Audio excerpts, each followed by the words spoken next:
with the incorporation of a resiliency center, you know, it's not just to help bring resources to these families and these veterans, but it's to honor them.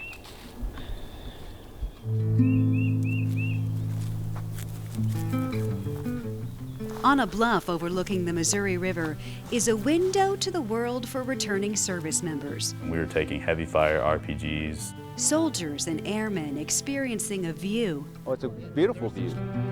That at times is anything but. I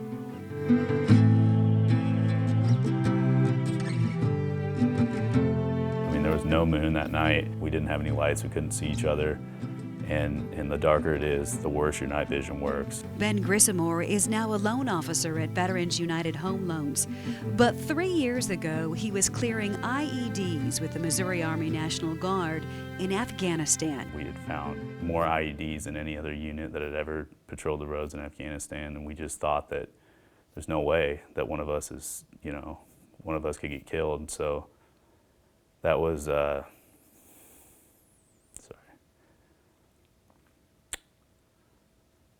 that was really tough.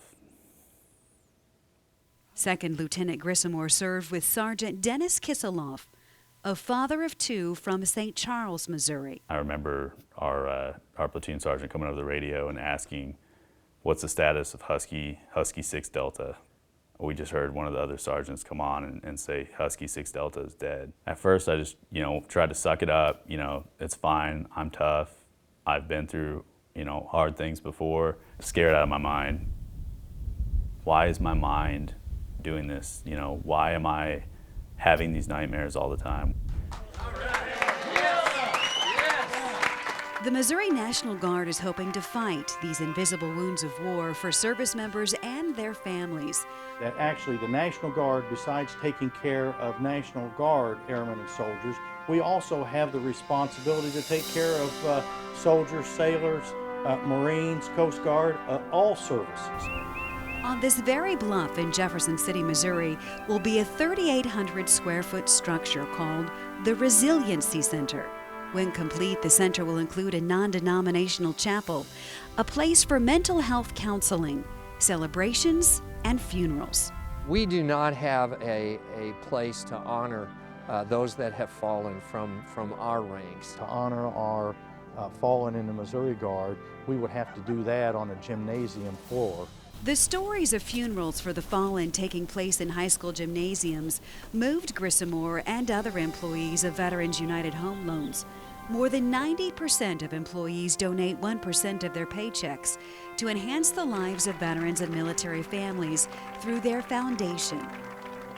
And our gift of $300,000, it's not just a dollar amount, it's to support a very important mission. And the mission is to have a meaningful and long-lasting impact in the lives of those who served.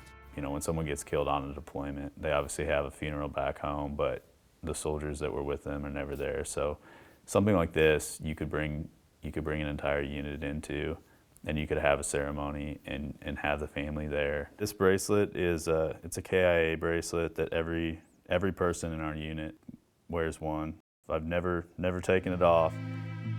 The Resiliency Center will honor the fallen and help their survivors. A glass window will overlook this spot on the Missouri River. Grissamore hopes when the families of the fallen peer out it, they too can once again experience a beautiful view. We need to be resilient.